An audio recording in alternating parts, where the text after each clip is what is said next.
Hello, it's Fred from the Red Chair Reviews. I have been kind of putting together a playlist of my favorite songs of all time. Hundreds of them already in there, and I'm up to like letter F. And it's made me think, as I'm going through here, scrolling through, I'm going, man, some of these bands, I still like these songs, but I don't put these albums on and spin them as much as I used to when I was a kid. There are certain bands, I'd listen to them, once every couple of days. I'd listen to some of the records. And now, I know there's more music now, I'm older, but there's just a lot of bands that have changed. My tastes have changed a little bit. I still love some of these bands, but they're not really on my regular rotation. And on the other hand, some of these bands were not on my rotation at all growing up. In fact, I didn't like some of them. And they've just become some of my favorites, my go-tos. So I wanted to share with you 5 bands that I don't listen to very much anymore that I used to really love.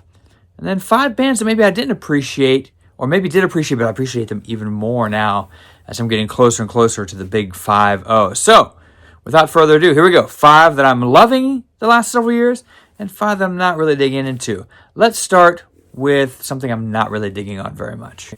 This first one pains me. They were probably a top 10 band for me for a long time, but I don't put them on. I don't. It's been a few years now, and I'll listen to a song every once in a while, but this band just doesn't... it's Radiohead. I have all their stuff. I used to listen to it all the time, especially OK Computer. But I've listened. Kid A, I'd put on all their stuff.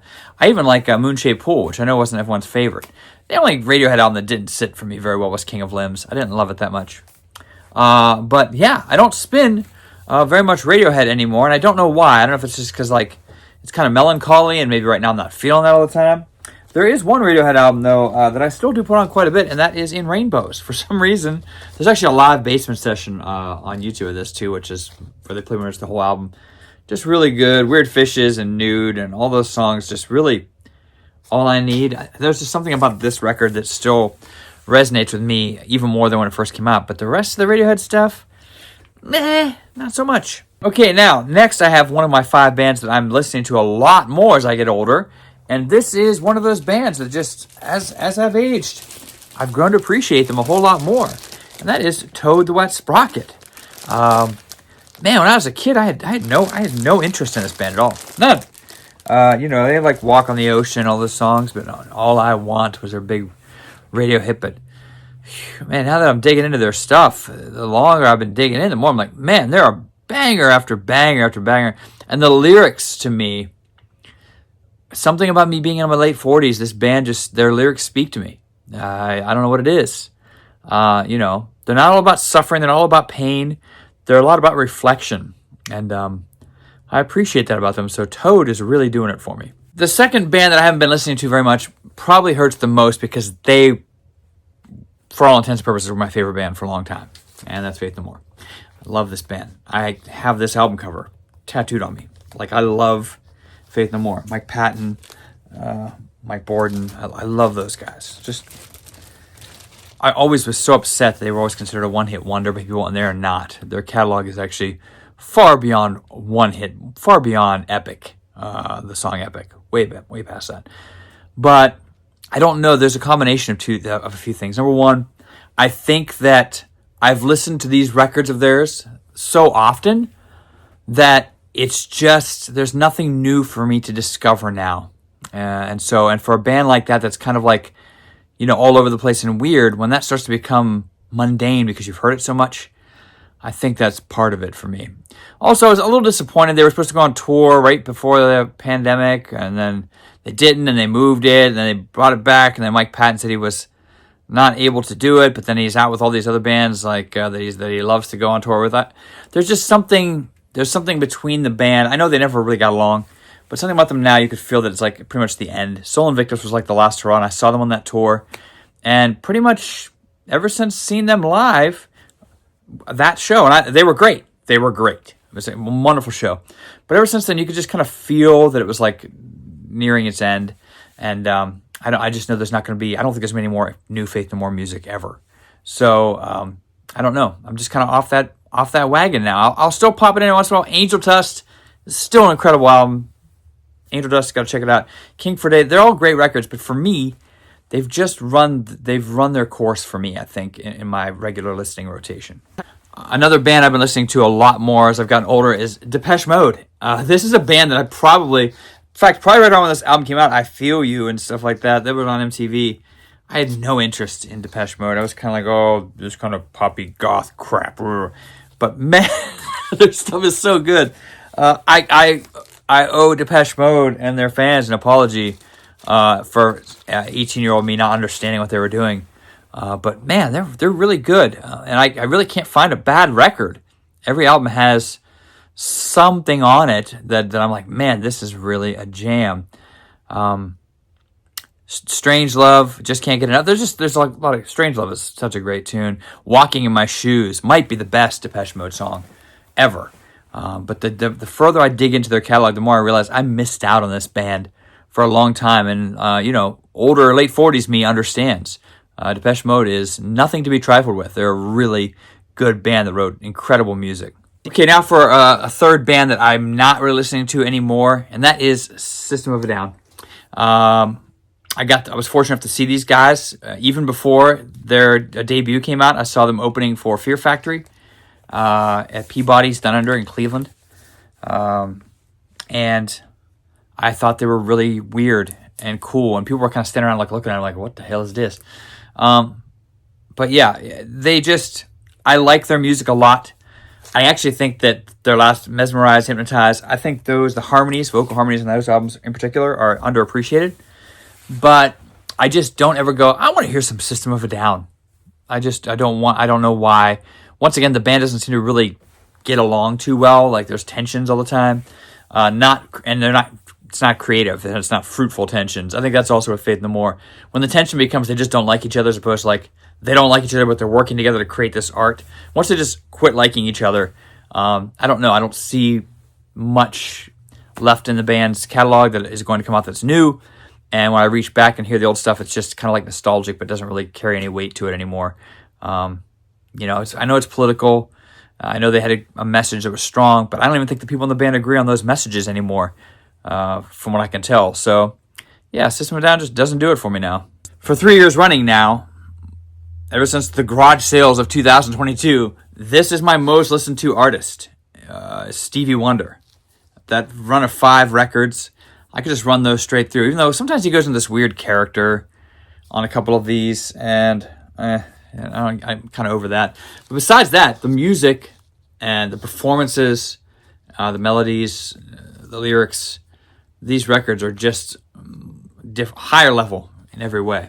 So Stevie is, I think because maybe I grew up with the whole No April Rains, No Flower Bloom, Stevie. I missed the early 70s primo Stevie. But going back, man, that might be the best string of solo records in the history of music. So I really appreciate it. I kind of, Songs in the Key of Life snagged me years ago, but then the other ones are all just sweeping me in, and I can't get enough Stevie now. Okay, the fourth band that I don't listen to very much anymore pains me, but there's a reason, I think, for this. It's not actually music-related or boredom-related, and that's Metallica. I still really like Metallica. I'm looking forward to seeing them next year at the Sphere. Can't wait. And I've seen them 4 times, I think, live. 4 or 5. Always good. Classic records. Still sound great, still awe-inspiring to hear them. But I have a Metallica pinball machine, and I play it. And I've heard these same 34 Metallica songs over and over again. And so in my brain, I'm just like, why would I ever put on Metallica to listen to for fun when I could just listen to a lot of their stuff on this pinball machine that I'm playing? So it's because of Stern Pinball that I don't really like Metallica's albums to listen to. Glad to have them. I have them all. They're back here. But you see 72 seasons. Yellow. Hey. But I don't know. I just don't want to listen to Metallica for fun anymore. Aaron and I, my wife, are in agreement. The fact that the one band that's aged for both of us incredibly well is Smashing Pumpkins. I don't know, Melancholy and the Infinite Sadness, it was a great record when it came out, and I appreciated it, although his voice when I was a younger man bothered me, and it grew on me, and now they're a band that I go to all the time. Saw them doing Melancholy. I saw Billy do Melancholy with the Chicago Orchestra and the opera. It was incredible. But yeah, their music, their records, they sound even better now than they did. Gish, Siamese Dream, Melancholy, all these records. Even some of the stuff like, even some of their newer stuff. And Oceania too. All those, like, I feel like I could find something in almost everything Billy Corgan did with Smashing Pumpkins now that I could like. And so that's a little different that's way different than young teenage me, who kind of didn't have much use for much of anything except for a couple songs on Siamese Dream I kind of dug. But yeah, besides that, I really wasn't thinking they were going to be around this long or that I'd be listening to them decades later. So Smashing Pumpkins, kudos. The last band that I don't listen to very much, which also pains me, is, yes, Pantera. Pantera. I don't know what it is. I saw these guys back in the day live. Very fortunate to see them with the full lineup. Dimebag, Vinny, all those guys. Still think Cemetery Gates is one of the most incredible metal songs of all time. And it gets ignored in their catalog sometimes. But something about this reunion thing that they're doing, and I love Zach, and I think Charlie Benante is the only guy who can be the drummer there and pull that off. But I don't know, something about it, just I can't bring myself to get behind it, and I can't ever be like, oh, sometimes I'll still put on Far Beyond Driven.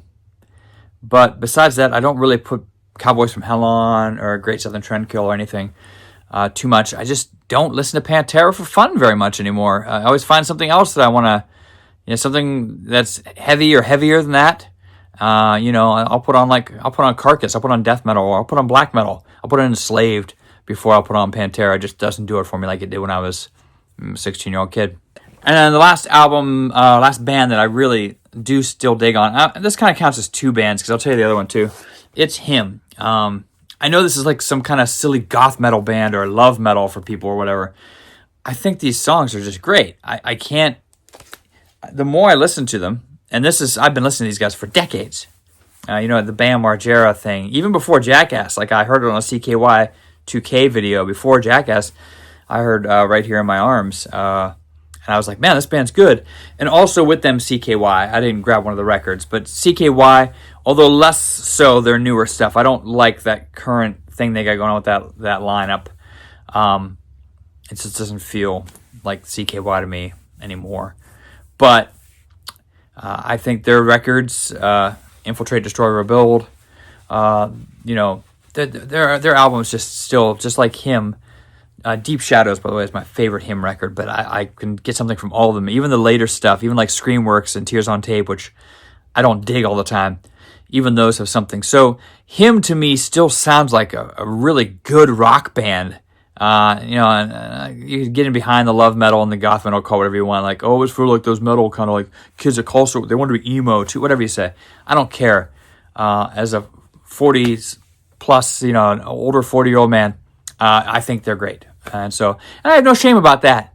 So, even Villa Velo's solo record from 2024 is really good. Neon Noir. Yeah, it's really good. So check it out. And that's it. Why do you think our musical tastes change? Have you had anything that's kind of fallen off your radar? Tell me below. There were other bands I thought of for both of these lists. They kind of go up and down. Like a band like Alice in Chains. They were on my list all the time when I was young. They're still on my list all the time. They're probably my favorite band now that Faith No More's kind of gone, kind of in the back of my listening catalog. There's some bands that I've listened to as a kid and I still do. And there's some bands that I didn't listen to as a kid and I never will because I have no interest. Like I'm never going to be able to get into like, say, Led Zeppelin. I'm just not. But what about, tell me some of the bands that, maybe as you get older, you're, appreciating them less or more. And maybe tell me if I've made any mistakes here. Is there anything I should revisit just one more time just to give it the old once over? I don't know. But anyway, like, follow, subscribe, comment, and keep on watching, y'all. Rock on!